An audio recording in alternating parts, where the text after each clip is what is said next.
The World Bank estimated that 700 million people, globally live in abject poverty. That is, they survive on $2.15 a day.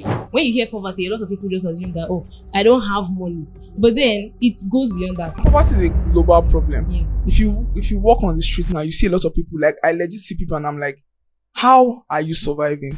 7 million Nigerians are living in poverty.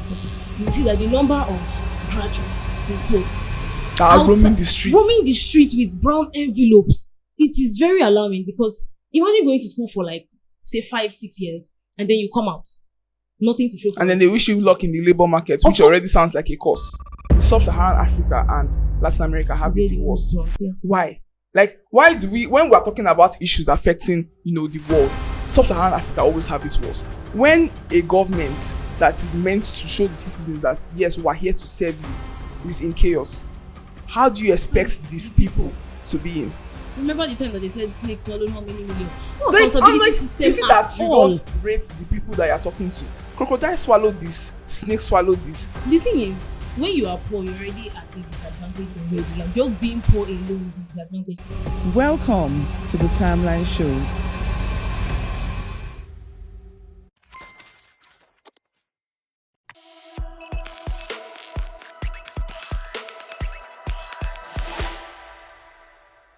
Hello there. Welcome to another episode of our Timeline podcast. I am Jennifer Egenti and I have Precious with me to discuss poverty. Hi Precious, how you doing? Hi Jennifer, I'm fine. How are you? I'm doing very well. It's a pleasure to be doing this with you alone today. You know the pleasure is always mine, of girl. Course. Let's get into it. Poverty. Poverty is a phenomenon that is characterized by the lack of access to basic amenities. I'm talking about food, shelter, housing, water, just the things that are needed to make life easier for someone. Growing up, they always say, oh, if you don't have, the 3 basic things to survive in life, food, Needs. shelter, and clothing, that means you're poor. Yeah. That means you have to have these 3 basic things to help you, grow. When you hear poverty, a lot of people just assume that, oh, I don't have money. Yeah. But then it goes beyond that. As long as you cannot live comfortably, in quote, that means, you don't exactly, meet up to the line of being rich. Or being average, yeah. Exactly. And there's this definition that stuck with me. The World Bank defined poverty as an unacceptable deprivation in human well-being that can comprise both physiological and social deprivation. Now, one thing I like about this is that they not only emphasize that poverty is not just about having the basic amenities, and that's for the physiological deprivation. It means having basic amenities like water, food, like I mentioned. Yeah. Now, they're talking about social deprivation. That means poverty goes beyond not having this. It means that, according to the definition, not being poor also means like you don't have your worth, you don't have lack of self-respect, you're not being involved in decision making. When you are poor, you're already at a disadvantage already. Yeah. Like, just being poor alone is a disadvantage. And I really like the fact that the World Bank highlighted the fact that it's not just about not having money, even your human rights. Yes. You know that at other parts of the world, human rights is something that is really taken as enforced. very important. But this part of the world is just like, as long as you're living and then you have food to put on your table, then you're fine. But then, even your human right, as long as you do not have a right to speak up in the society, or if it feels like your opinion does not really count, that means you are definitely below average. And poverty is a global problem. Yes. If you walk on the streets now, you see a lot of people. Like, I legit see people and I'm like, how are you surviving?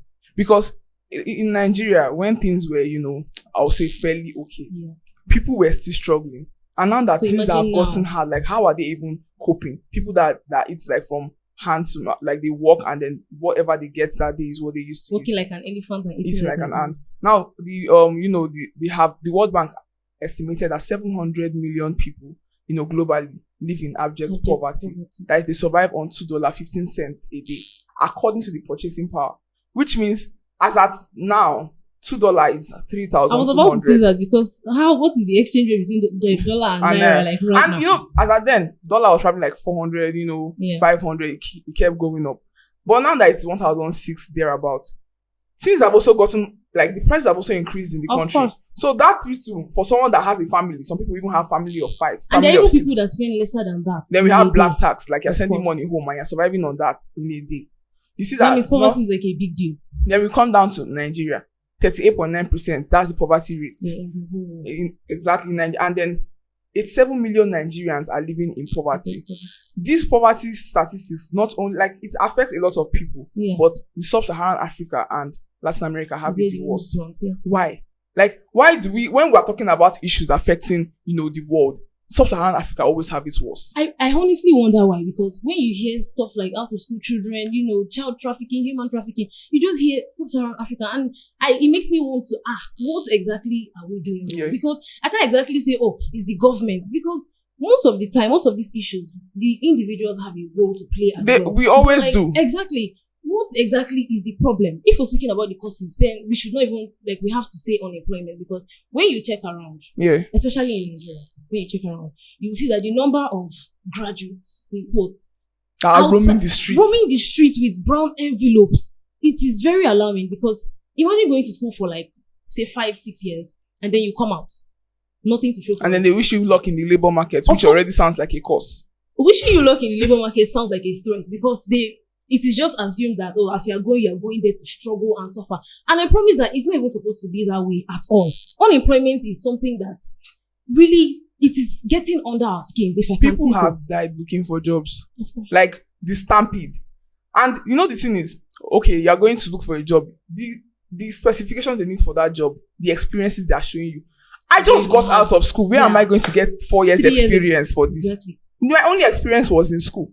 And even inside the school, what did I learn inside the school apart from theory? Which brings us to education. A lot of people go to school and it just feels like they're teaching us what is. I'm speaking about Nigeria now. They're teaching us what is this, or the history of this. I'm not saying that those are not effective, but they're not effective enough, because you cannot just learn, this is that, or that happened to this person, without doing the actual practical. If you check countries like China, for instance, United States and all of that, they teach actual, the curriculum is up to date. They teach things that will prepare you for the outside world. Like we said, telling somebody that, I wish you luck in the labor market is threatening them. Exactly, because they have to be equipped for the, outside world. Education is the bedrock of every society. Of course. Everything that we need to make a country grow, it starts with education. It starts with what you teach them. Yeah. A lot of people go to school now. Let me start with the access to education. Most people don't have access to school.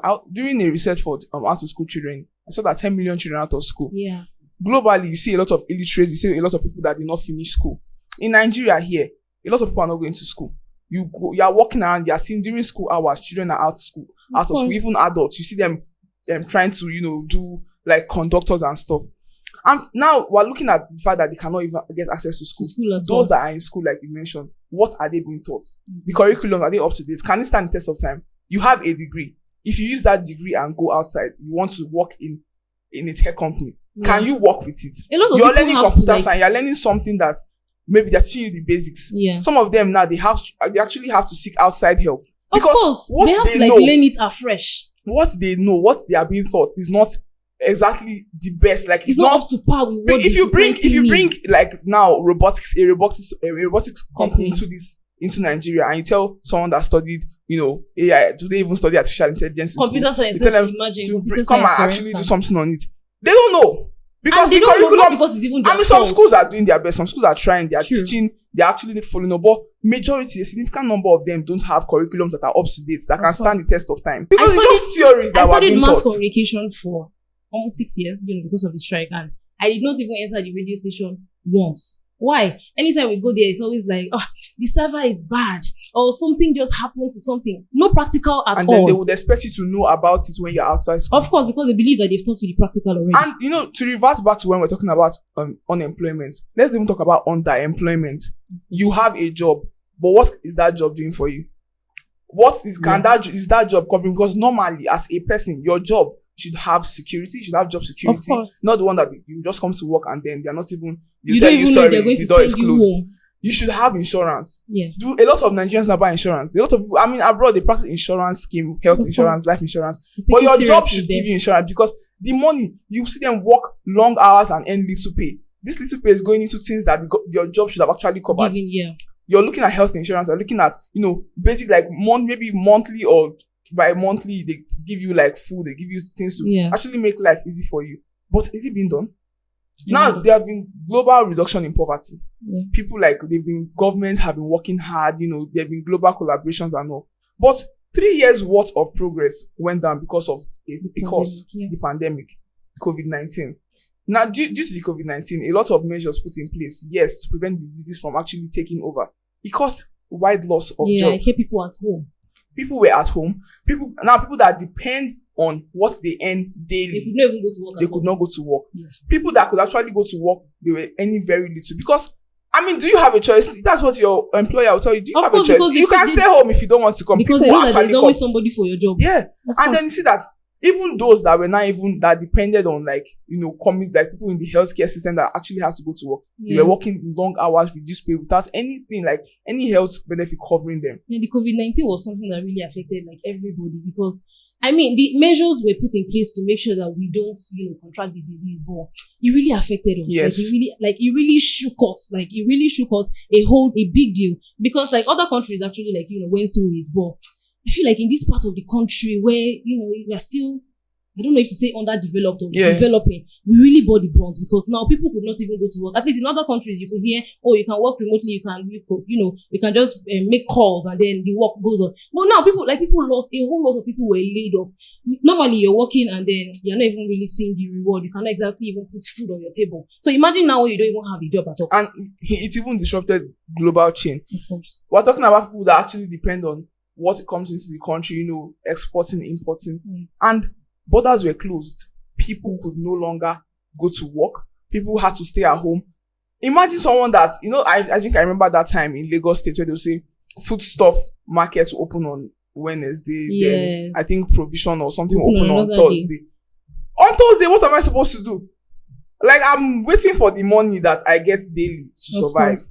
Yes, I know you have like my best interest in mind because you don't want the COVID-19 to circulate, but it actually costs a lot. And a lot of countries have been able to actually come. I mean, the poverty is still there, but when you say like you're making progress, but countries like Africa and continents like Africa, and some countries within them, as well as Latin America, other places, we're not able to step up from it. They're still recovering from the brunt. Of course, I say it took like 3 years back of the progress that the World Bank has already been making to make sure that poverty is, reduced to the barest minimum. We cannot even talk about, the causes of poverty without talking about inflation.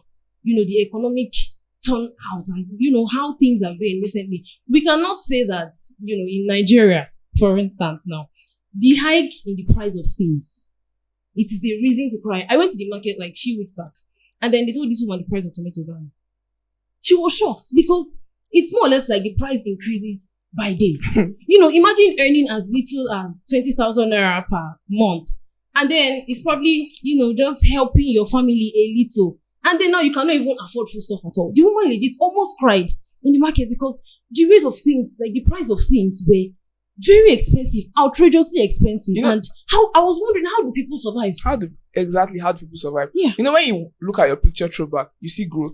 You see positive growth, like, I was blowing up.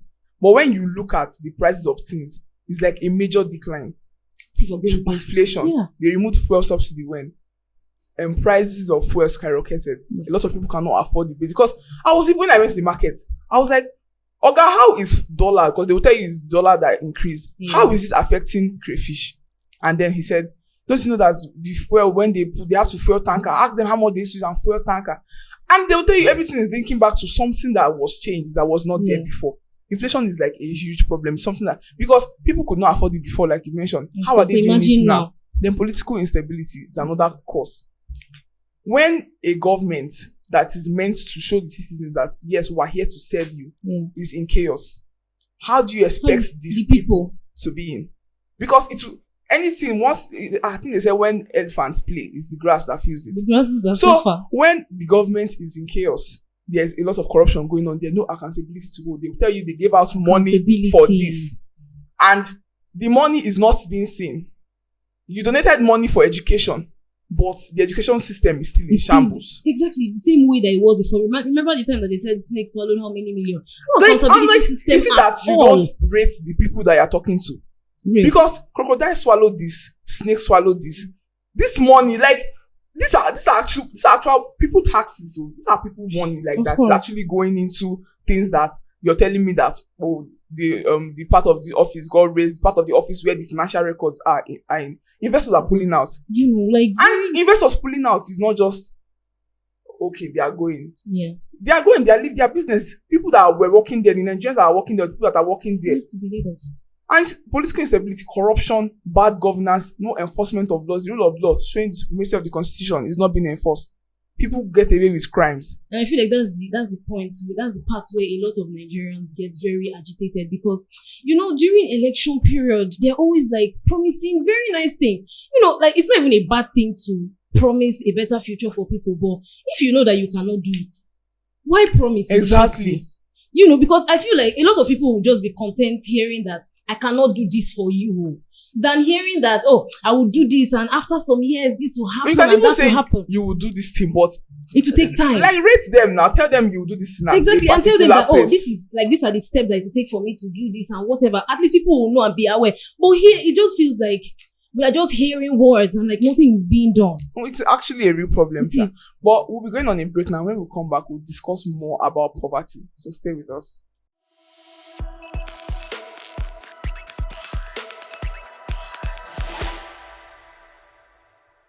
The first season of Timeline is on. The journey so far has been amazing and impactful. The world needs change agents. The world needs me, you, and all of us. Join me on Timeline as we continue to share important information and discuss social issues that would help someone out there.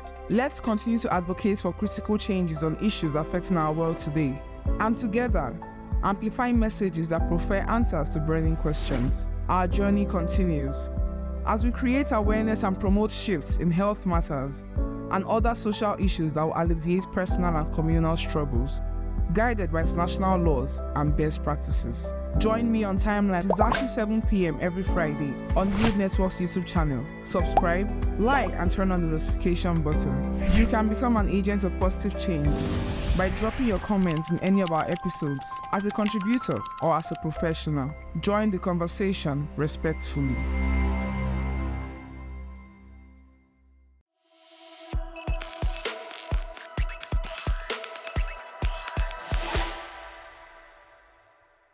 Welcome back. We're still discussing poverty. We cannot fully exhaust the causes of poverty because a lot of factors contribute to it. But to conclude what we've been talking about before the break, we mentioned climate change. And climate change is something that, has to do with temperatures, has to do with the natural, earth, the ozone layer. Yeah. And over time, it has been damaged. We've seen series of different fires just happening. Even heat wave. Yeah. I mean, just this February here, a lot of people almost died. And the way it brings about poverty, looking at people that rely on farming, people that, in fact, I think the majority of the population, it depends on what is being produced. Yeah, in the farm. Whether it's being shipped out or not. And other people that have it was because, like you said, this heat, I'm not a farmer, but I know that this heat is not even normal. And these plants, they need water, they need sun. Yeah. But the climate changes, the high temperature, the low temperature, the level of sea rise has affected a lot of people. It has hindered their growth. Of course, imagine when we need rain to make sure that the plants are growing and they were having, so much heat. How then do we feed?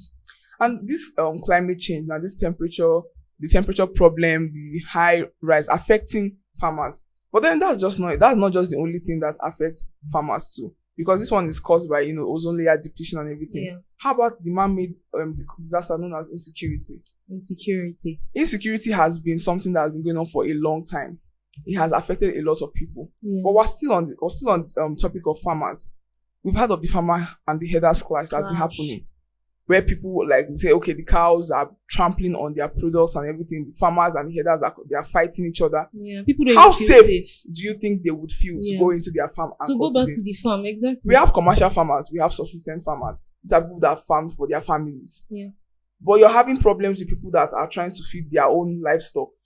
You no longer feel safe to go into your farm and provide food for yourself. These are people in the rural areas. Yeah. If you notice all these insecurity issues that we have, we mostly hear that, they were taken from their schools or they were taken from their church and they were taken to the farm. Yeah. So when a farmer now hears maybe gunshots, for instance, in the farm that they're probably going to go and make a living for themselves, who will not run back? Or even when their livestock affects, tramples on what they have suffered to produce, they already have it bad.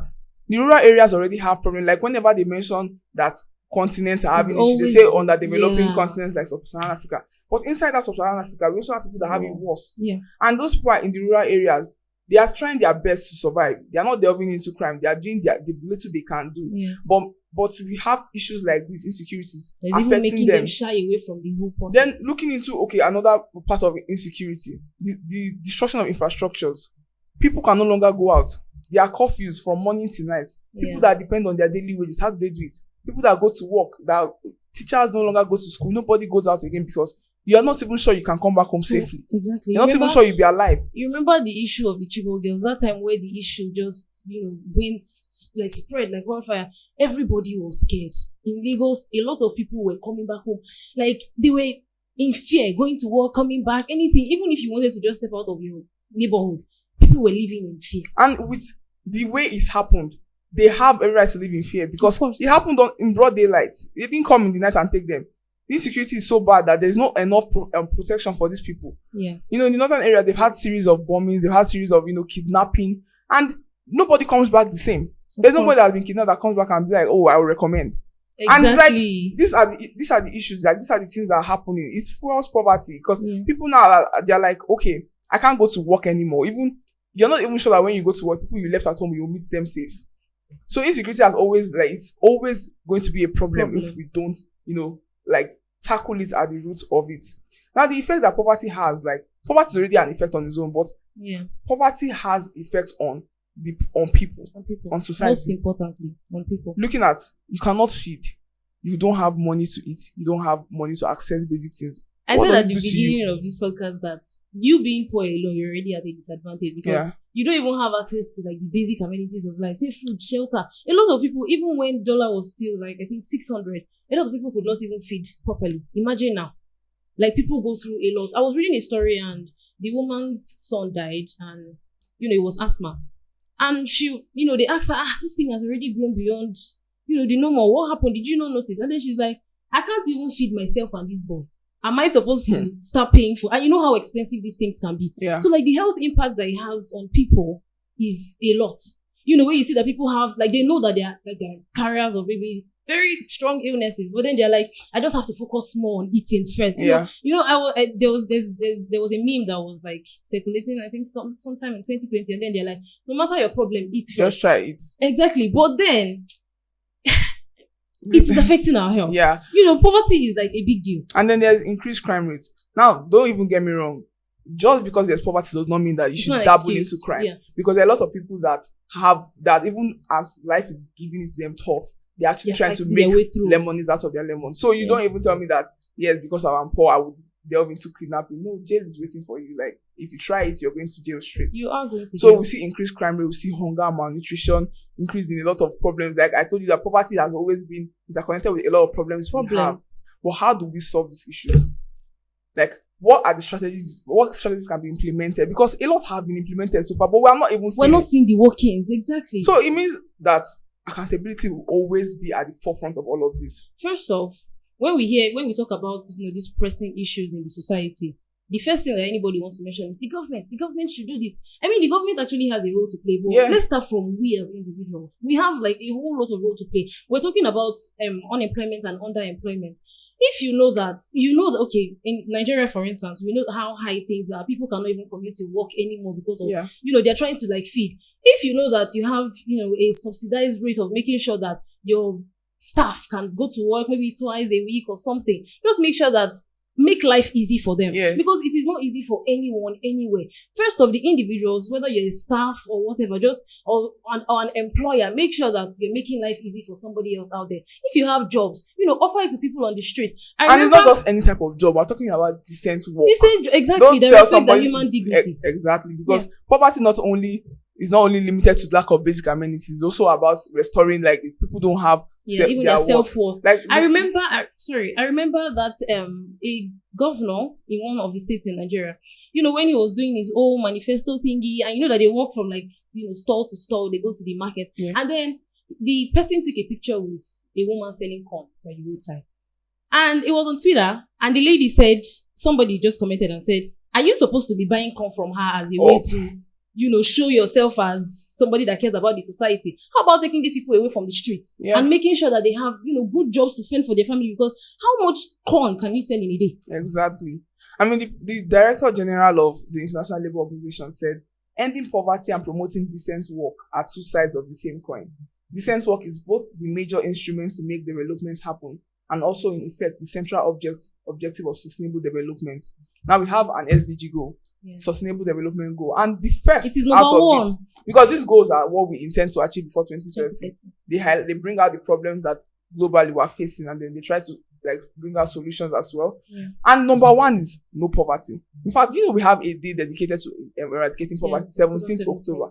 And I feel every day should be dedicated to eradicating poverty. Because it is everywhere. It is a big deal. Now, you mentioned that, okay, we need to actually we need to come down to the level and provide jobs, provide decent work. People-centered approach. I think there was a time in TV too where they would call people and seek their opinion. Yeah. We need to bring that back. People-centered approach. We need to actually involve these people. We need to show them that, yes, we actually care about you. We want to hear what you have to say. Tell us what it is that is going on in your side, because the people that are supposed to be doing this are the governors, your local government chairman. Yeah. But I don't see that happening. So let the media go to the streets. You talk to them. The government should be in charge of all of this, and you listen. You're not only asking them what should be done, but you should actually be implementing the ones that can be, in fact, the good ones that should be implemented. Yeah.